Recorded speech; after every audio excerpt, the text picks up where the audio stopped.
शीत दिने सकाळू खाली पेटरे धनिया मंजी चा पियंतु शरीर सुस्थ रहिबा सह चमकिब मध्य।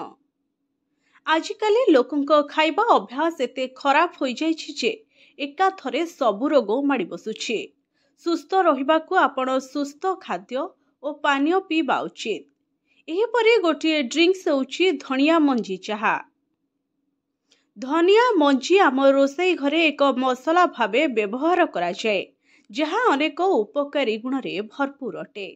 एहार मंजी हजम करिबारे आमको बहुत सहाय्य करिथाए। एहा व्यतीत एथिरे थिबा खनिज पदार्थ शरीरर पुष्टिकर खाद्य को मध्य पूर्ण करिबारे सहाय्य करिथाए।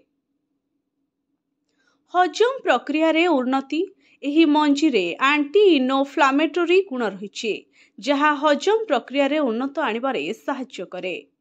प्रतिदिन एही चा पीवा द्वारा गैस, पेट फुलिबा एवं कोष्ठकाठिन्य भली समस्या सृष्टि हुए नहीं। ओजन मध्य एथिरे ह्रास होइथाए।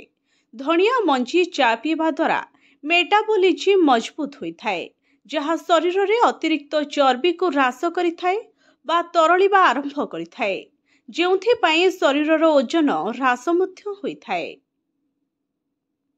एही मंजी रे एंटीऑक्सीडेंट थाए, जहाँ चर्म को भीतरु सुस्थ रखिबारे सहाय्य करिथाए। धनिया मंजी चा पीवा द्वारा चर्म चमकी थाए। रक्त शर्करा परिचालना धनिया मंजी रक्त रे शर्करा स्तर को नियंत्रण करिबारे सहाय्य करे। तेणु एही चा पीवा द्वारा मधुमेह रोगींक पई बहुत लाभदायक मध्य होइथाए। धनिया मंजी रे ओमेगा 3 फैटी एसिड एवं एंटीऑक्सीडेंट अछि, जहाँ आमको हृदरोगरू रक्षा करिथाए। एही चा पीवा द्वारा हृदय सुस्थ रहिथाए, रक्त संचालन रे उन्नति होइथाए एवं तासह रक्त चाप मध्य नियंत्रण होइथाए। Bureau report, STTV Odia.